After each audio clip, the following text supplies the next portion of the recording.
Hey, yo, thanks for tuning in to Celeb Source, your source for celeb news. Now, today we have... Hey, yo, man, we got Adrian Bronner crashing out on Offset and Dean the Great. We're going to tell you a little bit about that, man. Charleston and Adam doing the back and forth on enslaved humans. And then we also got... what else we got over here, man? We got Stefon Diggs celebrating his daughter's birthday party. Let's set that. And you know, Cardi B is speechless as a result. Can I put it like that? I think I can put it like that. Listen, man. Stefon Diggs is celebrating his daughter's birthday, which is a beautiful thing. I love seeing folks celebrate their children's birthday, showing up for their kids. Let's take a look at my bad. Let's take a look at what that looked like and how that played out. Let's take a look real quick.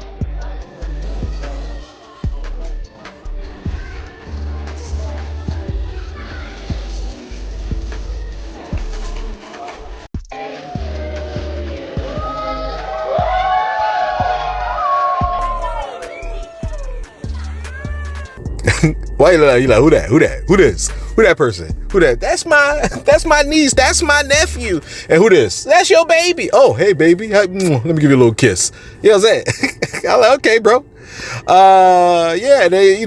They dancing. Look, I went to the comment section. You know, the comment section was brutal. They saying that bro look hella uncomfortable.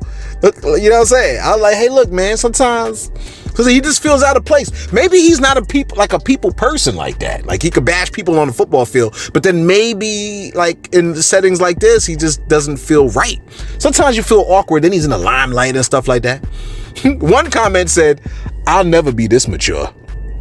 Oh, that is to say, you have your baby daddy who has multiple other baby mamas, and then what if your baby daddy was a multi-millionaire that could break you off a couple? Would you then be mature? Sometimes some people that'll make them be mature, but some people they don't that doesn't really move them. See, that highlights the comment of the lady gave yesterday. If you saw yesterday's video, because I know YouTube didn't share it out to everybody, but if you saw yesterday's video, the whole concept, right, of the lady giving hints to how to bag you, a NFL player or NBA player, and the lady was like, yo, make black women look like Shanae by triggering them. She said like, oh, you gotta keep your eyes on the prize, and the prize is the bag, not the man, right? Not having a good man or his character, but this is how you can get yourself a multi-millionaire sports athlete. And then she went to all these predatory tactics. And let me just throw something out there about that, because there's something I gotta highlight on that. And I was mentioning it to somebody else in the comment section, man. Shout out to the Emperor, man. You know what I'm saying? Appreciate you coming through on the gram, and we having a side conversation. But I got to throw it out here, though, about Proverbs chapter 5. Proverbs chapter 5 speaks about the immoral woman. You understand? The woman with no morals. You understand? No morals is not just you're loose.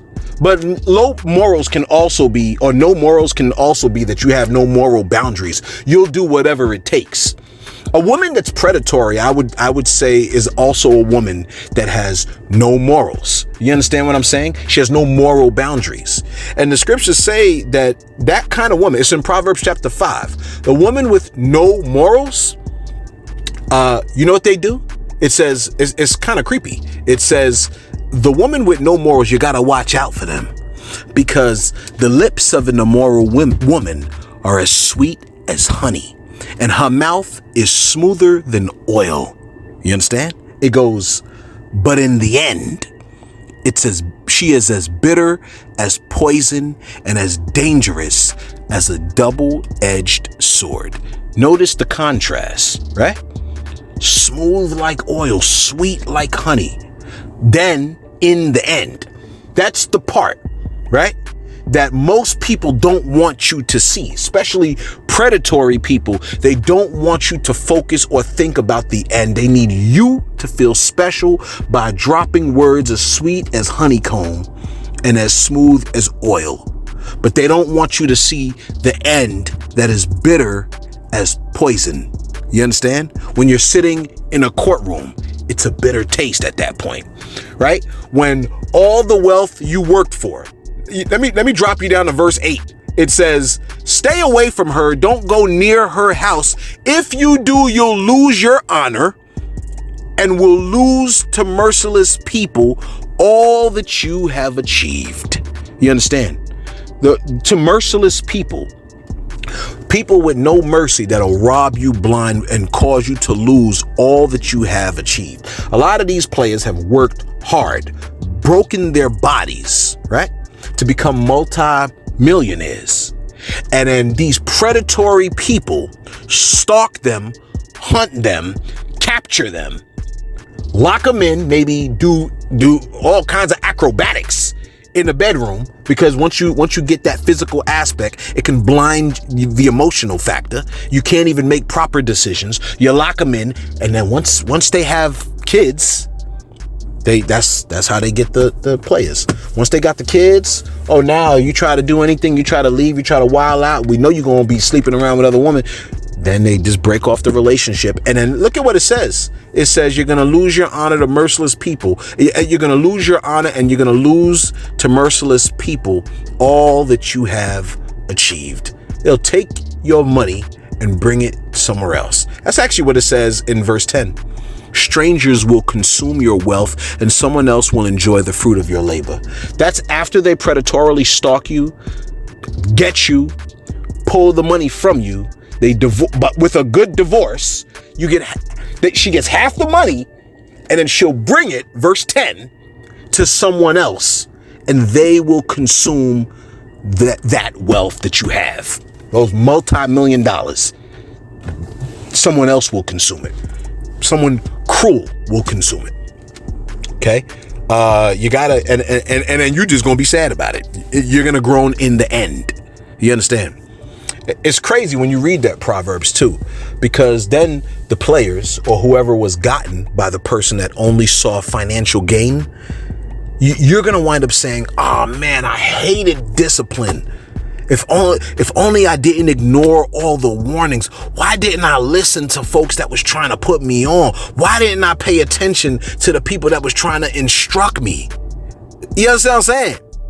Man, I'm on the brink of utter ruin. These dudes be filing for bankruptcy. Now I gotta face public disgrace. This is all Proverbs 5. I'm just reading it to you, bruh. You see what I'm saying? Yeah, man. Don't mess with these. Don't mess with these. You gotta watch. Watch the immoral ones. Watch the ones that seem like that are following that blueprint that girl laid out. A lot of y'all, like, you taking a long time on this story. Yeah, that's because I ain't talking to you. You know what I'm saying? I'm talking to all my people that are making all kinds of paper, and they're predators out to get what you make. You understand? It happened to Britney Spears too. So it can happen to women too. Don't get it twisted.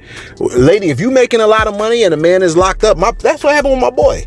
That's what happened with my boy. He divorced his lady, and but she was the breadwinner.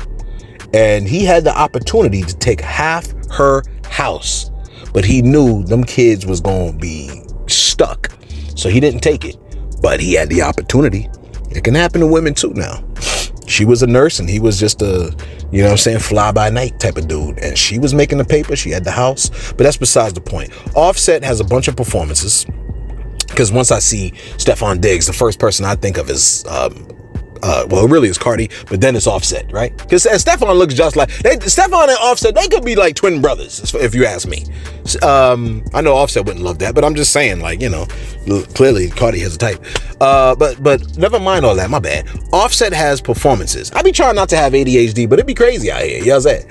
Offset got a couple of performances. He's got an after midnight tour, a couple of performances, because the man's got to work. He got performances in Dubai. That's May 19th, so that's coming up. So he's gonna be in the UAE, right? And then I see, what is this? May 21st. May 21st, he's gonna be in France. May 22nd, he's gonna be in Spain, Cologne, Germany. Yeah, I think I've been. Did I go to Cologne before? I think I might could have been to Cologne before. Where else, man? He's going to be in the United Kingdom, May 24th. Italy. Yeah, he's about to make this paper, man. He's about to make his paper. He's going to be in Morocco.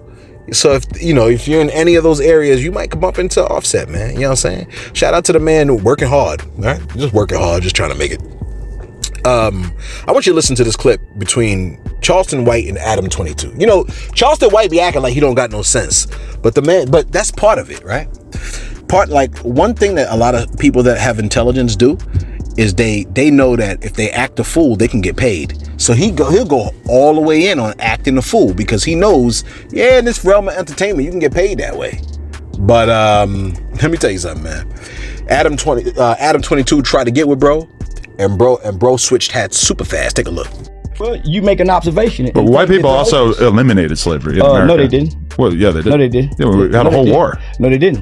They didn't eliminate slavery. Well, you must don't know the 14th Amendment. Okay, he didn't pay attention. Slavery was a thing, and then slavery stopped being a thing, and the X factor in between that was a war in America. No, it wasn't. That was over states' rights. That wasn't over slavery. Right, states' rights to have slaves. No. It wasn't over states' rights. That was over the states saying the federal government can't tell us anything. Had nothing to do with slaves. Right, but slavery was kind of the biggest issue in that regard. No, it didn't. It had nothing to do with slavery. It had states' rights. The same thing we're fighting over now. The federal government can't infringe upon no states' rights. Had nothing to do with slavery. Why? Because slavery was never abolished, except you've been duly convicted of a crime. Maybe you should read the 14th Amendment. You really want me to do this? I'm asking you to. Was slavery abolished? Slavery was abolished, except you've been duly convicted of a crime. Yes, chattel slavery was legally abolished in most countries over the 19th and 20th centuries. I didn't even narrow it down to the U.S. He said most countries. American slavery, the 14th Amendment abolished slavery, except what? You've been duly convicted of a crime. It was abolished through the 13th Amendment. Duly convicted of a crime. Go to the 14th. Right, but I don't think that the fact that we have prisons necessarily takes away from the fact that we abolished slavery, right? I mean, what? Prisons offer a different role in society, and every country has prisons. So why do they have private prisons?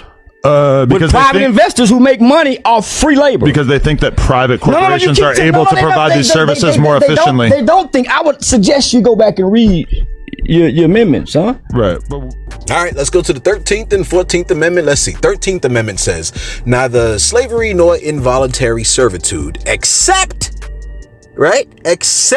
as a punishment for crime of which the party shall have been duly convicted shall exist within the United States. So slavery nor involuntary servitude shall not exist within the United States unless it's used as punishment for crime.